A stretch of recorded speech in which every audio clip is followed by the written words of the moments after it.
നമസ്കാരം. സപ്തർഷികളിൽ ഒരാളാണ് ഭരദ്വാജ മഹർഷി, ദ്രോണാചാര്യരുടെ പിതാവ്. രാമായണത്തിലേക്ക് വരുമ്പോൾ രാമൻ്റെ വനയാത്ര തുടങ്ങുന്നതിന് തൊട്ട് മുമ്പ് ശ്രീരാമനും ലക്ഷ്മണനും സീതയ്ക്കും വേണ്ട സൗകര്യങ്ങൾ ഒരുക്കി കൊടുക്കുന്നതൊക്കെ ഭരദ്വാജ മഹർഷിയാണ്. അതുപോലെ തന്നെ വനവാസത്തിൽ നിന്നും പിന്തിരിപ്പിക്കാനായി ഭരതൻ എത്തുമ്പോൾ ഭരതനും വേണ്ട സൽക്കാരങ്ങൾ ഭരദ്വാജ മഹർഷി തൻ്റെ ആശ്രമത്തിൽ ചെയ്തു കൊടുക്കുന്നുണ്ട്. ഈ രാമൻ്റെ വനയാത്രയ്ക്ക് മുമ്പും രാവണ നിഗ്രഹം കഴിഞ്ഞ് ശ്രീരാമൻ തിരികെ വരുമ്പോഴും ഈ രണ്ട് അവസരങ്ങളിൽ മാത്രമാണ് നമുക്ക് ഭരദ്വാജ മഹർഷിയെ രാമായണത്തിൽ കാണാൻ സാധിക്കുക. ഇന്ന് ഭരദ്വാജനെക്കുറിച്ച് കൂടുതൽ അറിയാം. നമസ്കാരം. രാമായണത്തിലൊരു വലിയ ഋഷിമണ്ഡലമുണ്ട്. വാൽമീകി തന്നെ ഒരു ഋഷിയാണ്. വസിഷ്ഠൻ, രാജഗുരുവായിട്ട് വസിഷ്ഠനുണ്ട്. ഇടയ്ക്ക് പ്രത്യക്ഷപ്പെടുന്ന വിശ്വാമിത്രനുണ്ട്. അഗസ്ത്യമുനി പ്രത്യക്ഷപ്പെടുന്നുണ്ട്. പിന്നെ നമ്മൾ പേര് സൂചിപ്പിക്കാത്ത നിരവധി ഋഷിമാർ അവിടെ ഉണ്ടായിരുന്നതായി, അവരുടെ സാന്നിധ്യം ഉണ്ടായിരുന്നതായി പറയപ്പെടുന്നുണ്ട്. ആ കൂട്ടത്തിൽ വളരെ ഗൗരവപൂർവ്വം പരിഗണിക്കേണ്ട ഒരാളാണ് ഭരദ്വാജൻ. നേരത്തെ പറഞ്ഞ പോലെ സപ്തർഷികളിൽ ഒരാളാണ്. ഭരദ്വാജനെ സംബന്ധിക്കുന്ന കഥകൾ രാമായണത്തിന് പുറത്ത് മഹാഭാരതത്തിലും മറ്റ് പുരാണങ്ങളിലുമൊക്കെയായി ധാരാളമുണ്ട്. നമ്മൾ ആ കഥകളൊന്നും ഈ സന്ദർഭത്തിൽ പരാമർശിക്കുന്നില്ല. വാൽമീകി രാമായണത്തിലെ ഭരദ്വാജൻ്റെ സാന്നിധ്യത്തെക്കുറിച്ച് മാത്രമാണ് നമ്മളിവിടെ സംസാരിക്കുന്നത് എന്നതുകൊണ്ടുമാണ് ഇത് ചെയ്യുന്നത്.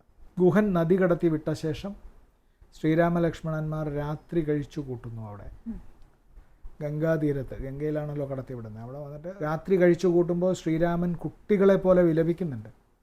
തനിക്ക് നഷ്ടപ്പെട്ടു പോയ സൗഭാഗ്യങ്ങളെക്കുറിച്ചും തൻ്റെ വിധിയെക്കുറിച്ചുമെല്ലാം അദ്ദേഹം വളരെയധികം പഴിക്കുന്നുണ്ട് സ്വയം. ആ അധ്യായത്തിന് വാൽമീകി കൊടുത്തിരിക്കുന്ന പേര് തന്നെ രാമൻ്റെ ക്ഷോഭം എന്നാണ്. ക്ഷോഭം എന്നാൽ കോപം മാത്രമല്ല. നമ്മൾ ഈ ക്ഷോഭം എന്ന വാക്കിനകത്ത് ഒരാളുടെ ആന്തര സംഘർഷമെല്ലാം അടങ്ങിയിരിക്കുന്നു.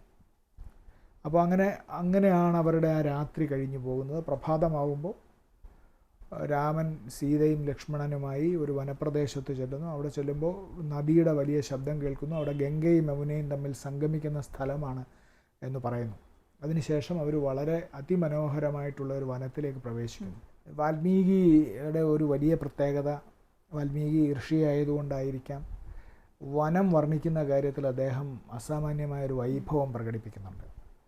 വനം വർണ്ണിക്കുന്നത് കണ്ടാൽ നമുക്ക് അവിടെ പോയി താമസിച്ചാൽ കൊള്ളാമെന്ന് നമുക്കും തോന്നും. അത്ര ഗംഭീരമായിട്ടാണ് ഓരോ വനങ്ങളെയും അദ്ദേഹം വർണ്ണിച്ചിട്ടുള്ളത്. അവിടെ വെച്ചാണ് ഭരദ്വാജൻ്റെ ആശ്രമത്തിലേക്ക് പ്രവേശിക്കുന്നു. ഇത് ഭരദ്വാജൻ്റെ ആശ്രമമാണെന്ന് പറയുന്നു. ഭരദ്വാജൻ ആദ്യം കാണുമ്പോൾ ഇവരെ മനസ്സിലാവുന്നില്ല.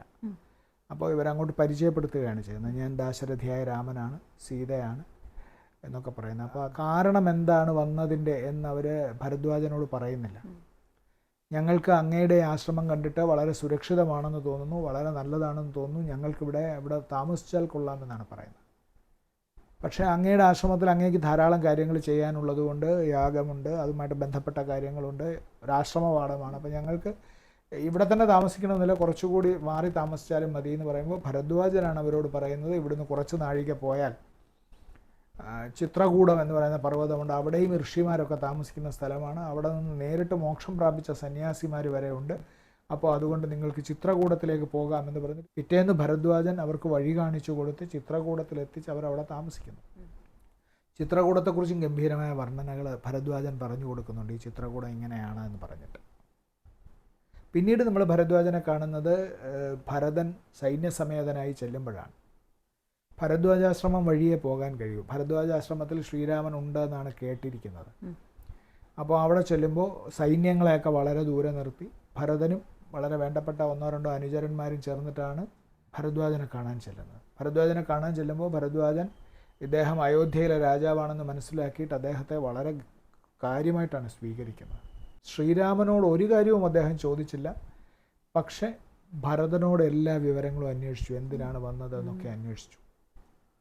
എന്തിനാണ് വന്നതെന്നൊക്കെ അന്വേഷിച്ചിട്ട് ഭരതന് അവിടെ അഭയം കൊടുക്കാം, ഇവിടെ ശ്രീരാമൻ ഇങ്ങനെ ചിത്രകൂടത്തിലേക്കാണ് പോയിരിക്കുന്നത്, നിങ്ങൾ ഇന്നിവിടെ തങ്ങൂ, നാളെ ചിത്രകൂടത്തിലേക്ക് പോയാൽ മതി എന്നൊക്കെ പറഞ്ഞിട്ട് ഭരതനോട് അദ്ദേഹം സൂചിപ്പിക്കുന്നുണ്ട്. നിങ്ങൾ ഭരതൻ വന്നിരിക്കുന്നതിൻ്റെ ഉദ്ദേശ്യം ശുദ്ധമാണല്ലോ എന്ന് ചോദിക്കുന്നുണ്ട്. അപ്പോൾ ആ ചോദ്യം കേട്ടിട്ട് ഭരതൻ പറയുന്നത്, ഈ ചോദ്യം തന്നെ എന്നെ കൊല്ലുന്നതിന് തുല്യമായിട്ടുള്ളൊരു ചോദ്യമാണ്. ഞാൻ ശ്രീരാമനെ കണ്ടിട്ട് അദ്ദേഹത്തിന് ഈ രാജാധികാരം തിരിച്ചേൽപ്പിക്കാനാണ് വന്നിരിക്കുന്നത്, അല്ലാതെ എനിക്ക് യാതൊരു ദുരുദ്ദേശവുമില്ല എന്ന് ഭരദ്വാജനോട് പറയുന്നു. അപ്പോൾ ഭരദ്വാജൻ പറയുന്നു, നിങ്ങൾ ഇന്നിവിടെ തങ്ങിയിട്ട് പോയാൽ മതി. അപ്പോൾ സൈന്യത്തെയൊക്കെ എന്താണ് ദൂരെ നിർത്തിയിരിക്കുന്നതെന്ന് ചോദിക്കുമ്പോൾ ഇതൊരു ആശ്രമവാടമല്ലേ, മാത്രമല്ല അങ്ങേക്ക് പരിമിതമായ സൗകര്യങ്ങളല്ലേ ഇവിടെ ഉള്ളൂ, അപ്പോൾ സൈന്യത്തെ കൂടി കൊണ്ടുവന്നാൽ അങ്ങേക്ക് വലിയ അസൗകര്യമാകുമെന്ന് പറയുമ്പോൾ ഭരദ്വാജൻ അദ്ദേഹത്തോട് പറയുന്ന സൈന്യങ്ങളെ കൊണ്ടുവരുമെന്നാണ്.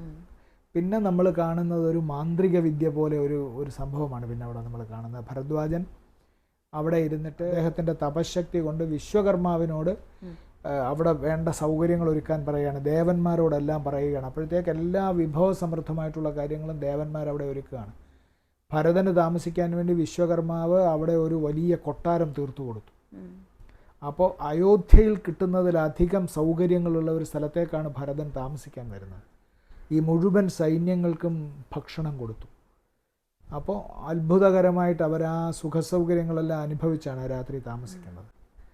എന്നിട്ട് പിറ്റേന്ന് ഉണർന്നിട്ട് ഭരതൻ ഓരോരുത്തരെയായി പരിചയപ്പെടുത്തുമ്പോൾ കൗസല്യയെക്കുറിച്ച് പറയുന്നു, സുമിത്രയെക്കുറിച്ച് പറയുന്നു, ഓരോരുത്തരെയും പരിചയപ്പെടുത്തുമ്പോൾ കൈകേയിയെക്കുറിച്ച് പറയുന്നുണ്ട് ഇവരുടെ ഈ ദുർഭാഷണം കൊണ്ടാണ് ഈ ഗതിയെല്ലാം വന്നത്, രാമൻ ഈ ഗതി വന്നതെന്ന് പറയുമ്പോൾ ഭരദ്വാജൻ അദ്ദേഹത്തോട് പറയുന്നുണ്ട്, അങ്ങനെ കൈകേയിയെ നിങ്ങൾ അപഹസിക്കേണ്ടതില്ല, ഇവരെ നിങ്ങൾ കുറ്റപ്പെടുത്താൻ വരട്ടെ, ഇനി കൈകേയിയെ കുറ്റപ്പെടുത്തുന്നത് നിർത്താം നമുക്ക്, കാരണം കൈകേയി ഈ ചെയ്ത പ്രവൃത്തി നാളെ ഒരുപാട് നന്മകൾക്ക് കാരണമാവാൻ പോവുകയാണ് എന്ന് ഭരദ്വാജൻ പറയുകയും ചെയ്യുന്നുണ്ട്. എന്നിട്ടാണ് ഭരദ്വാജൻ ഇവരെ എല്ലാവരെയും നയിച്ച് ഈ ചിത്രകൂടത്തിലേക്ക് കൊണ്ടുപോകുന്നത്. ചിത്രകൂടത്തിലേക്ക് പോയിട്ട് അവരെ കണ്ട് അവിടെ വെച്ച് കണ്ട ശേഷം ഇവർ തിരിച്ചു പോകുന്നു. ഇവർ തിരിച്ചു വരുമ്പോഴേക്ക് ഈ ആശ്രമവാടം എന്ന് പറയുന്നത് പഴയതുപോലെ ആശ്രമവാടമായിട്ടുണ്ട്. തലേന്ന് ഈ തപശക്തി കൊണ്ട് സൃഷ്ടിച്ച ഒരു മായാലോകം, ആ നിരവധി പരിചാരകരും ഭക്ഷണങ്ങളും മധുരപദാർത്ഥങ്ങളും എല്ലാം നിറഞ്ഞ ഒരു അത്ഭുത ലോകത്തെ തലേന്ന് രാത്രി സൃഷ്ടിച്ചുവെങ്കിൽ പിറ്റേന്ന് വരുമ്പോൾ ആ മായാലോകമൊക്കെ മാഞ്ഞു പോയിട്ട് ആശ്രമം മാത്രമായിരിക്കുന്നു. അത്രയ്ക്കായിരുന്നു അദ്ദേഹത്തിൻ്റെ തപശക്തി. അപ്പോൾ അത് കഴിഞ്ഞ് ഭരതൻ തിരിച്ചു പോകുന്നു. ഇനി നമ്മൾ ഭരദ്വാജനെ കാണുന്നത് രാവണ നിഗ്രഹത്തിന് ശേഷം ശ്രീരാമൻ തിരിച്ചു വരുന്നു. ശ്രീരാമൻ തിരിച്ചു വരുമ്പോൾ ആകാശത്തിരുന്നിട്ട് സീതയോട് കാണിച്ചു കൊടുക്കുന്നുണ്ട്, ഇതാണ് നമ്മളുടെ സരയൂ നദി, ഇതാണ് അയോധ്യ, ഈ കാണുന്ന പ്രദേശം ഇതാണെന്നൊക്കെ പറഞ്ഞിട്ട് ഭരദ്വാജാശ്രമത്തിൻ്റെ മുകളിൽ വരുമ്പോൾ അവിടെ വിമാനം താഴ്ത്തി അവിടെ ഇറങ്ങുകയാണ് ചെയ്യുന്നത്. അവിടെ ഇറങ്ങിയിട്ട് ഭരദ്വാജനോട് അദ്ദേഹം കുശലപ്രശ്നങ്ങൾ നടത്തുകയാണ്. കുശലപ്രശ്നങ്ങൾ നടത്തുമ്പോൾ അദ്ദേഹം ചോദിക്കുന്നു, അയോധ്യയിൽ എന്താണ് സംഭവിക്കുന്നതെന്ന് അറിയാമോ, എങ്ങനെയാണ് അയോധ്യയുടെ സ്ഥിതി, എന്താണ് കാര്യങ്ങൾ എന്നൊക്കെ ചോദിക്കുന്നു. 14 വർഷം കഴിഞ്ഞിട്ടാണ് വരുന്നത്. അപ്പോൾ അതുകൊണ്ട് അദ്ദേഹം അങ്ങനെ ചോദിക്കുമ്പോൾ ഭരദ്വാജൻ പറയുന്നു, അയോധ്യയിൽ ക്ഷേമം തന്നെയാണ്, ഈ ഭരതൻ പ്രാകൃത രൂപിയായി ഒരു പാതുകം വെച്ച് നിങ്ങൾക്ക് വേണ്ടി അവിടെ ഈ 14 കൊല്ലം ഭരിക്കുകയാണ്, അയാൾ ജീവിതത്തിലെ ഒരു സുഖസൗകര്യങ്ങളും അറിയുന്നില്ല എന്ന് അദ്ദേഹത്തോട് പറയുന്നു. എന്നിട്ട് പറയുന്നു, എൻ്റെ ശിഷ്യന്മാർ ധാരാളം നഗരത്തിലേക്ക് പോയി വരുന്നവരാണ്, അവരൊക്കെ പോയി വരുമ്പോൾ ഞാൻ ആ നഗരത്തിലെ സ്ഥിതികളൊക്കെ അന്വേഷിക്കാറുണ്ട്, അങ്ങേയറ്റം ഐശ്വര്യപൂർണ്ണമായിട്ടാണ് ഇരിക്കുന്നത് എന്ന് ശ്രീരാമനോട് പറഞ്ഞിട്ട് ശ്രീരാമനെ അനുഗ്രഹിച്ച് യാത്രയാക്കുന്നു. അവിടെ വെച്ചാണ് ശ്രീരാമൻ ഹനുമാനെ അയോധ്യയിലെ സ്ഥിതി അന്വേഷിക്കാനും ഗുഹനോട് താൻ എത്തിയിട്ടുണ്ടെന്നുള്ള വിവരം പറയാനും അയക്കുന്നത്. അപ്പോൾ പക്ഷേ ഹനുമാൻ തിരിച്ചു വരുന്നില്ല. പോയ ഹനുമാൻ തിരിച്ചു വരുന്നതിന് മുമ്പ് തന്നെ ശ്രീരാമൻ പുഷ്പക വിമാനത്തിൽ അയോധ്യയിലേക്ക് പോവുകയാണ് ചെയ്യുന്നത്. അയോധ്യയിൽ ചെന്നിട്ട് പിന്നീടാണ് പട്ടാഭിഷേകം നടക്കുകയൊക്കെ ചെയ്തത്. അപ്പോൾ ഭരദ്വാജൻ എന്ന ഋഷിയുടെ സാന്നിധ്യം ഇത്രയേ ഉള്ളൂ. പക്ഷേ ഈ ചിത്രകൂടം എന്ന സ്ഥലം ശ്രീരാമന് കാണിച്ചു കൊടുക്കുന്നതും ആ ശ്രീരാമനോടും ഭരതനോടും 2 തരത്തിലുള്ള സമീപനം സ്വീകരിക്കുന്നതും ഒക്കെ നമുക്കിതിൽ കാണാം. അപ്പോൾ അദ്ദേഹത്തിന് ശ്രീരാമനോട് ചോദിക്കേണ്ട കാര്യമില്ല, എന്തിനാണ് വന്നതെന്ന് ചോദിക്കേണ്ട കാര്യമില്ല. പക്ഷെ ഭരതൻ വരുമ്പോൾ അദ്ദേഹത്തിന് ശ്രീരാമൻ പറയുന്നുണ്ട്, എന്നെ അന്വേഷിച്ച് ധാരാളം പേര് വരാൻ സാധ്യതയുണ്ട്, അതുകൊണ്ടാണ് ഞാൻ അങ്ങയുടെ ആശ്രമത്തിൽ താമസിക്കേണ്ടതെന്ന് പറയുന്നത്. മാത്രമല്ല വാൽമീകി രാമായണത്തിലൊരു വലിയ സൂചനയുള്ളത് ഭരദ്വാജനുമായിട്ട് നേരത്തെ തന്നെ ശ്രീരാമന് പരിചയമുണ്ടായിരുന്നതായി ഒരു സൂചനയും കൂടി അതിൽ പല സ്ഥലത്തായിട്ട് കാണുന്നുണ്ട്. ഇങ്ങനെ പറഞ്ഞിട്ട് ഈ 2 തരത്തിൽ ഇതിനെ കാണുന്നു. ഒന്ന്, ശ്രീരാമൻ വളരെ ശാന്തമായി വന്ന് ഭാര്യയും അനുജനുമായിട്ട് വന്നിട്ട് താമസിക്കാൻ വരുന്നു, അന്വേഷിക്കുന്നില്ല ഒന്നും, അതൊരു സുജന മര്യാദയാണ്, വിട്ടു. അവരോട് കാര്യങ്ങൾ അന്വേഷിച്ച് നമ്മൾ കാണുന്ന ഉടനെ തന്നെ കാര്യങ്ങളൊക്കെ ചോർത്തിയെടുക്കുന്ന പരിപാടിയില്ല. രണ്ടാമത് ഭരതൻ വരുന്നത് സൈന്യവുമായിട്ടാണ്, ഈ സന്നാഹങ്ങളുമായിട്ടാണ്. അപ്പോൾ അയാളോട് കാര്യം ചോദിക്കേണ്ടതുണ്ട്, എന്തിനാണ് ഈ സൈന്യവും സന്നാഹവുമായിട്ട്, ജ്യേഷ്ഠനെ കാണാനാണെങ്കിൽ എന്തിനാണ് ഈ സന്നാഹങ്ങളോട് വരുന്നത് എന്ന് പറയുന്ന ഒരു സ്വാഭാവികമായിട്ടും പരിണതപ്രജ്ഞനായിട്ടുള്ള ഒരാൾക്കുണ്ടാകാവുന്ന ആശങ്കയാണത്. അപ്പോൾ അയാളോട് എല്ലാ വിവരങ്ങളും അന്വേഷിക്കുന്നു.